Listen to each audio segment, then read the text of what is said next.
The barbed wire sliced into 6-year-old Mia's wrists as she whimpered in the desolate lot, tears streaking her dirt-smeared face.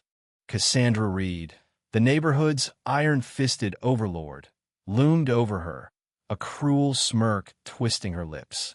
She thought she'd won, but she'd crossed a line she couldn't uncross. Mia's mother wasn't just another cowed resident. Judge Abigail Foster was about to unleash a storm of justice that would shatter Cassandra's reign. The sun dipped low over Pine Hollow, a tidy suburb in Oregon where manicured lawns and pristine homes hid festering secrets. It was October 2024, and the crisp autumn air carried an uneasy quiet.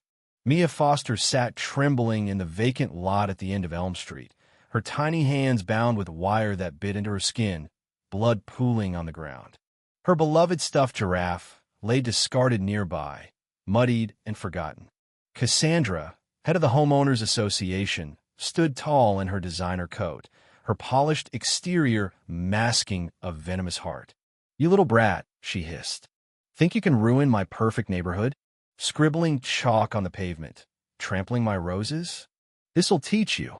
Mia's sobs grew desperate, the wire's sting unbearable. "Please, let me go," she whispered. "I want my mommy."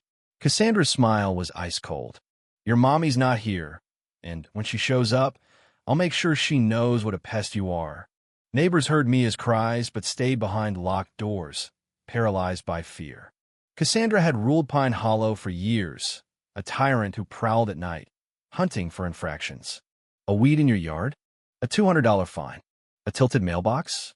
Another $150. Kids laughing too loudly?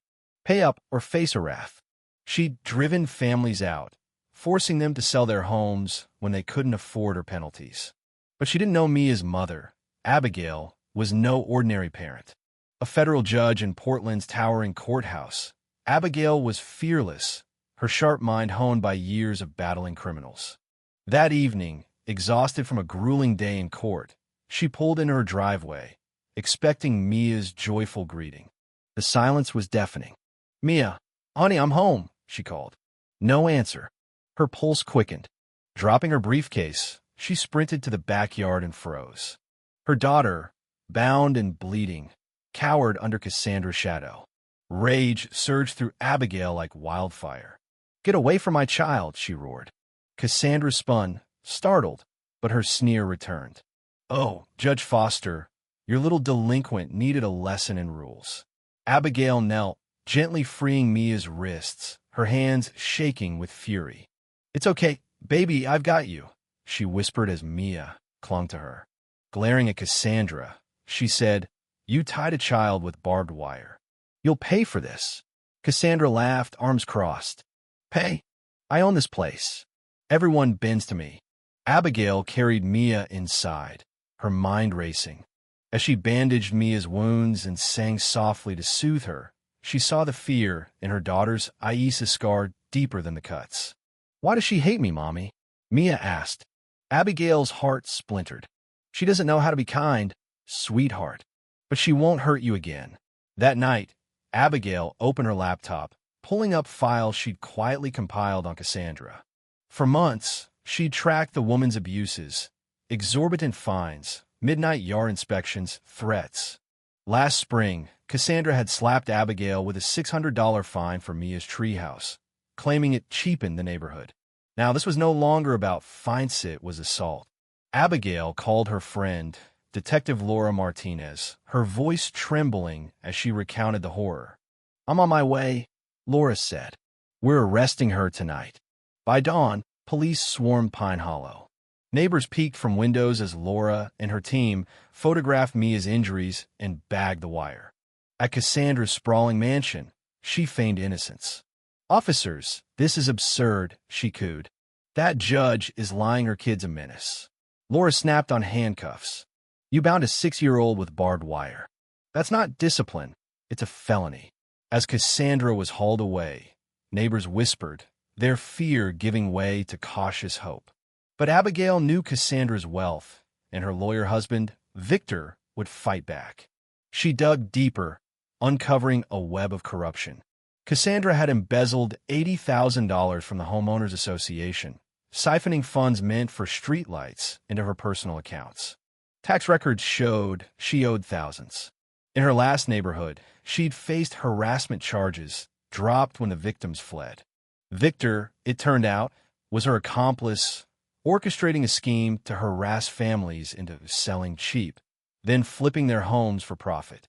At a tense homeowners meeting, Abigail laid out her evidence: bank statements, threatening emails, photos of Mia's wounds. Cassandra, out on bail, scoffed. Lies, she spat, but the board, once her puppets turned. They voted her out, her screams echoing as her power crumbled.